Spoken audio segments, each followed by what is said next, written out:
ध्यानाभ्यास के लिए कृपया अपने नेत्रों को बंद कर लीजिए।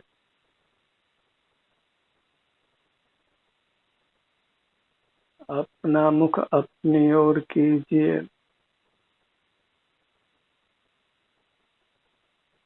अपनी चेतन काया की श्रेष्ठता को पहचानिए।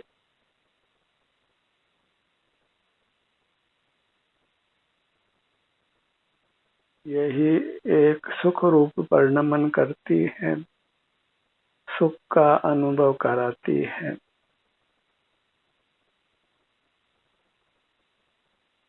इसीलिए इसी को दिव्यता है, देवत्व है।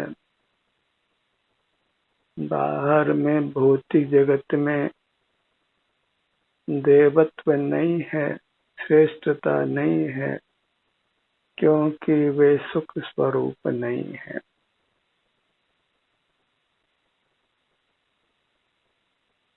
इंद्रिय द्वारों से ही वे सुहावने अस्वावने अनुभव में आकर हमको राग द्वेष उत्पन्न करते हैं। और राग द्वेष का होना ही दुख का होना है।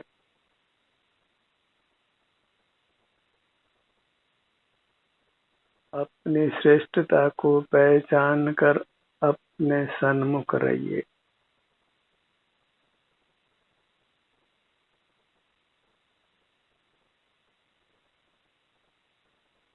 रेगिस्तान में सूर्य की रोशनी में पानी दिखाई पड़ता है, पर पानी नहीं है।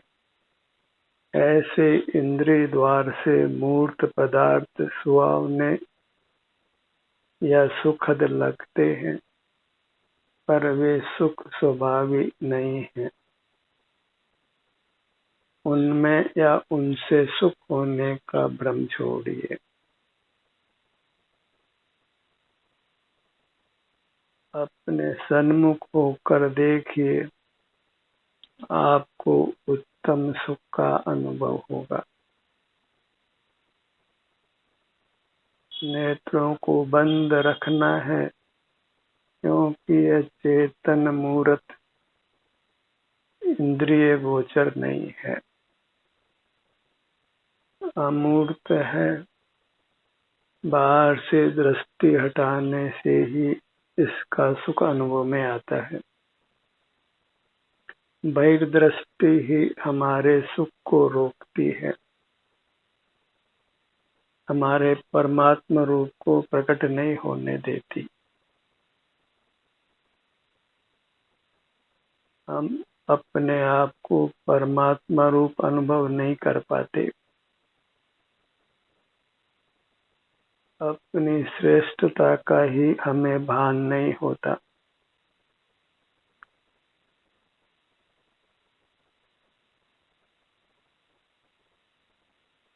सर्वलोक से ऊपर या श्रेष्ठ हमारा स्वरूप है।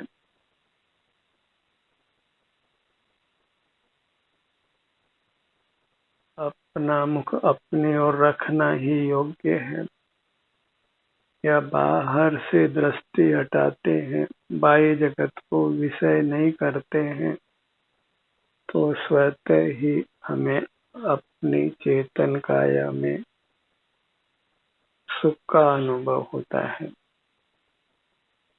अनुपम सुख का, अतीन्द्रिय सुख का, हमारा परमात्मा रूप प्रकट होने लगता है। जिस परमात्मा की लोक को महिमा आती है, वह परमात्मा रूप हमारा स्वयं का है। बस बाहर से दृष्टि हटाना भर है। मूर्त पदार्थों में सुख बुद्धि छोड़िए, फिर आपको सुख ही सुख का अनुभव होगा। अचेतन श्रेष्ठ नहीं है, चेतन ही श्रेष्ठ है। अपनी मूर्त में ही देवत्व घटता है, मूर्त पदार्थों में नहीं।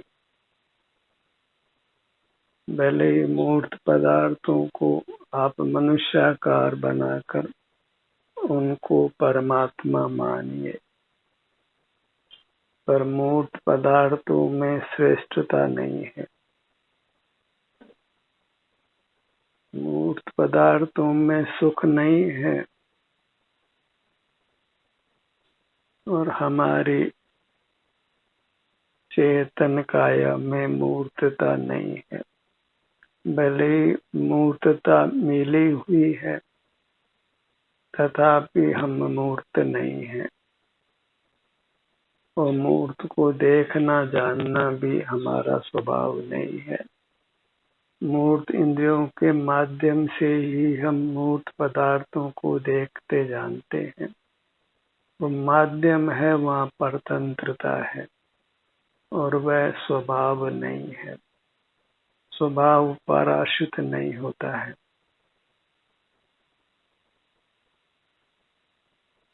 और जो पराश्रित होता है वह वस्तु का स्वभाव नहीं है। सुख हमारा स्वभाव है, उसको किसी का भी आश्रय करने की आवश्यकता नहीं है।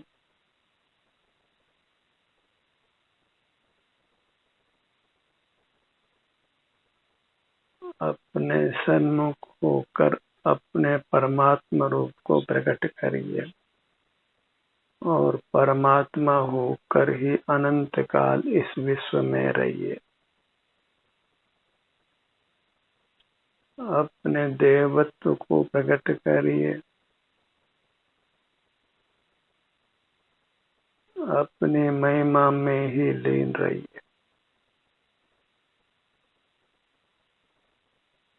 सिर से पैरों तक ही दृष्टि को जमा कर रखिए और अपने आनंद रस का पान करते रहिए।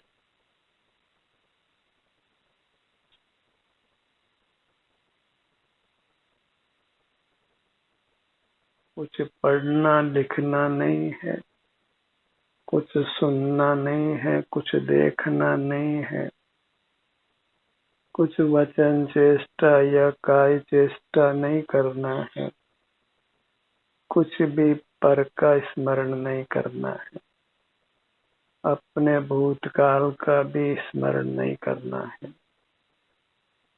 बस अपने वर्तमान क्षण में अपने सन्मुख रहकर शांति को भोग लेना है। पुरुषार्थ प्रतिक्षण करना है। पुरुषार्थ एक क्षण ही करना है,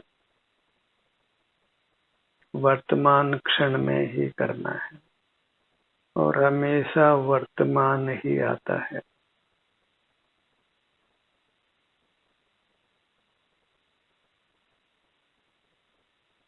एक समय की कमाई अनंत काल खाए को,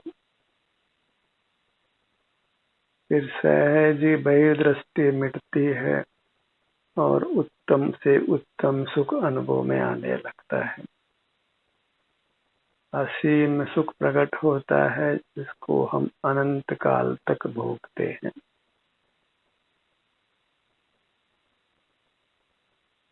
अपने शरीर का ही अंतर्दृष्टि से एहसास कीजिए। जब हम अपना ही अनुभव करते हैं तो जगत से विमुख रहते हैं और किसी भी पदार्थ के प्रति राग या द्वेष नहीं होता। क्रोध, मान, माया, लोभ, हास्य, रति, अरति, शोक, भय, जुगुप्सा, वेद, ये सब चिद विकार हैं जो स्वसन्मुखता में नहीं होते। इन्हीं चिद विकारों से हम दुख का अनुभव करते हैं, नाना रोगों से ग्रसित हो जाते हैं। बार बार जन्मते और मरते हैं। क्षुधा, त्रसा आदि नाना कष्ट होते हैं। दुख की निवृत्ति के लिए पराश्रय नहीं करना है। अपने आश्रय से दुख की स्थायी रूप से निवृत्ति होती है। पर ऐसे सुख की आशा को छोड़िए। सारा जगत पर पदार्थों के ही गुण भले ही गाता हो, हमें अपना ही गुणगान करना है, अपना ही सेवन करना है। और अपना सेवन ही उत्तम है, निर्दोष है। उसका कुछ भी साइड इफेक्ट नहीं है। बाह्य चिकित्सा में मरण होना संभवित है, पर अपने स्वयं के आश्रय से तो मरण नहीं होता, निर्वाण होता है। ऐसी ये अपनी दिव्य काया ही उत्तम औषधि है।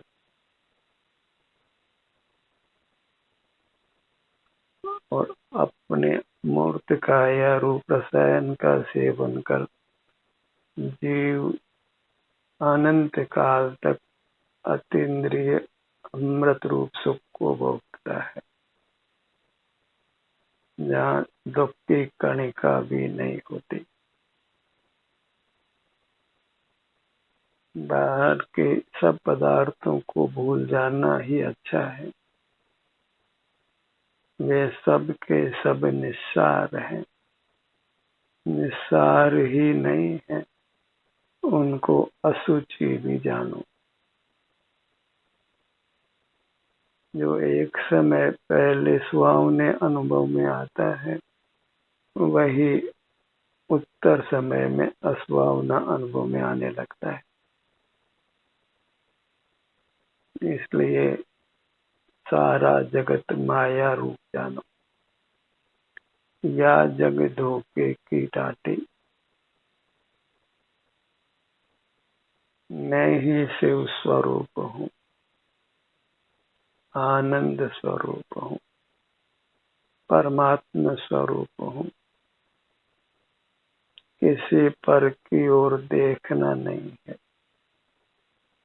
आनंद के भोग में पर का स्मरण वर्जनीय है। पर का स्मरण करने की आवश्यकता नहीं है।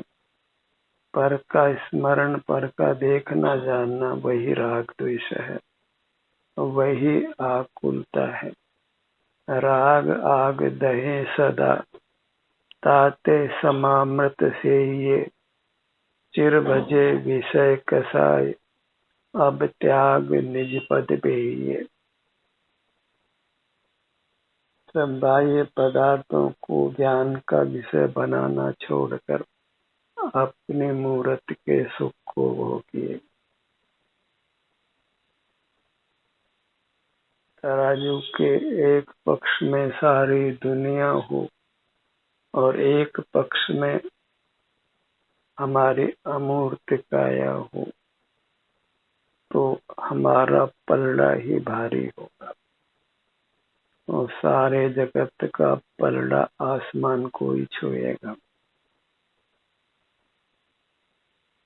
जगत हमारे लिए निस्सार है और अपने मूर्त सारभूत है। अपने को पाकर ही जीव परमात्मा होता है। आत्मोपलब्धि को ही मोक्ष कहते हैं। अपने को उपलब्ध करना। और अपनी उपलब्धि जब बहिर्मुखता छोड़ते हैं तब होती है। बहिर्मुखता ही हमें अपने आप को पाने से रोकती है। बहिर्मुखता को ही पाप माना गया है, क्योंकि बहिर्मुखता में हम अपने स्वरूप से च्युत रहते हैं, आत्मा आराधना से रहित होते हैं, धर्म से रहित अधर्मी होते हैं। जो बहिर्मुख है वह उस क्षण पापी ही है। स एव पापा, भले वह देव दर्शन करता हो, पूजन करता हो, तीर्थ यात्रा करता हो, दया करता हो, दान देता हो, परोपकार करता हो, बड़ों की सेवा उपासना करता हो, वह पापी है और दुर्गति का पात्र है। सब जीवों को स्वयं के ही सन्मुख होकर सुखी होना होता है।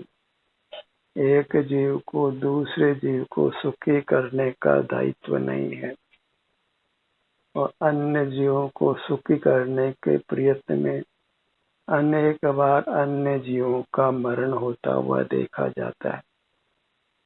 डॉक्टर अच्छे के लिए ही प्रयत्न करता हो पर डॉक्टर के हाथ से मरीज मर जाता है। आस पराई जो करे होते ही मर जाए। हम किसी को सुखी कर सकते हैं, कोई हमें सुखी कर सकता है, यही महा अज्ञान है। मैं सुखी करता, मैं दुखी करता, ये चिंतन घोर अज्ञान रूप है। कोई मुझे सुखी दुखी करता है, यह सब अज्ञान है। जब बहिर्मुख रहते हैं तो सहज ही प्रतिकूल प्रसंग बनते हैं और हम उन प्रतिकूल प्रसंगों से द्वेष करने लगते हैं। बाहर में अनुकूल प्रसंग हो कि प्रतिकूल प्रसंग हो, उनकी ओर हमें देखना नहीं है, क्योंकि वह सब कुछ माया रूप है, क्षण क्षण बदलता रहता है, अनित्य है। संयोग सब अनित्य है और अपना संयोग नहीं होने से हम असंयोगी हैं, हम नित्य हैं, ध्रुव हैं, अविनाशी हैं, अमर हैं। अपना वियोग कभी नहीं होता और अपने से जो सुख मिलता है वैसा सुख सारे ब्रह्मांड को पाकर भी नहीं मिल सकता है। धनपतियों की महिमा छोड़िए, अपने पति होकर अपनी महिमा कीजिए। धनपति है वह जड़पति है, चेतन पति बनिए। अपनी चेतन काया को ही कमाइए, अचेतन धन को कमाने में कुछ भी सार नहीं है, कुछ भी श्रेष्ठता नहीं है। आरंभ परिग्रह का फल दुर्गति और अपने अनुभव में आरंभ बिल्कुल नहीं है, आरंभ का त्याग है। परिग्रह बिल्कुल नहीं है, परिग्रह का त्याग। इसी से हमारी उत्तम गति होती है। वर्तमान भी सुखमय होता है और भविष्य भी सुखमय होता है। बाह्य जगत की निस्सारता का निर्णय करने के बाद स्वतः ही हमें सर्वांग में आनंद लहर उत्पन्न होती, शांति का अनुभव होता है, निरोगता होती है। अपने मुहूर्त में वेदना क्रम से मिटते मिटते पूरी समाप्त हो जाती, फिर कभी रोग या वेदना का उद्भव नहीं होता। अपने मुहूर्त को लक्ष्य में रखिए, आपाद मस्तक बने रहिए। यह आपाद मस्तक अपनी काया का संवेदन होना वही धर्म का स्वरूप है। अपने कोई चेतना वही धर्म का स्वरूप है। जड़ पदार्थों को देखना जानना वही अधर्म का स्वरूप है। चेतन को छोड़कर अचेतन को ग्रहण करना, यही मूर्खता है, दंडनीय अपराध है। आराधना को कहते हैं अपनी आराधना, आत्माराधना और अपमानित होना। अपनी आराधना से जो च्युत है वह अपराधी है। अपराध को अंग्रेजी में क्राइम कहते हैं और उसका भारी दंड मिलता है। तो अपने से च्युत होना, बहिर्मुख होना, उसका ही हम भारी दंड भोग रहे हैं।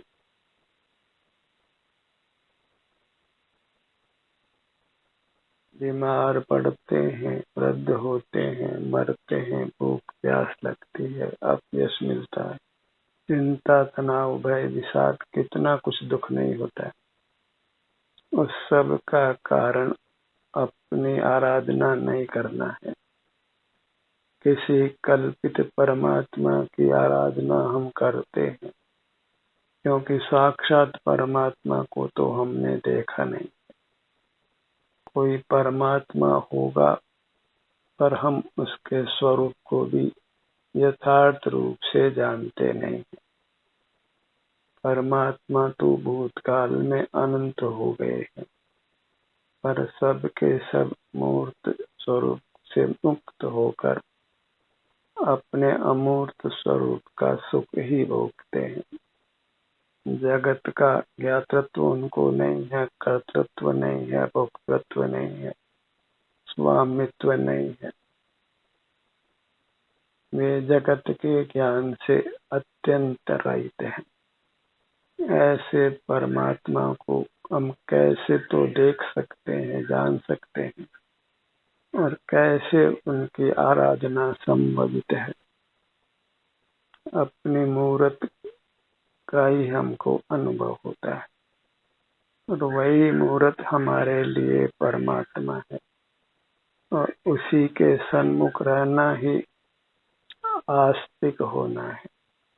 और बहिर्मुख जीव तो नास्तिक है, वह तो वास्तव में निरंतर काम भोग में ही तल्लीन है।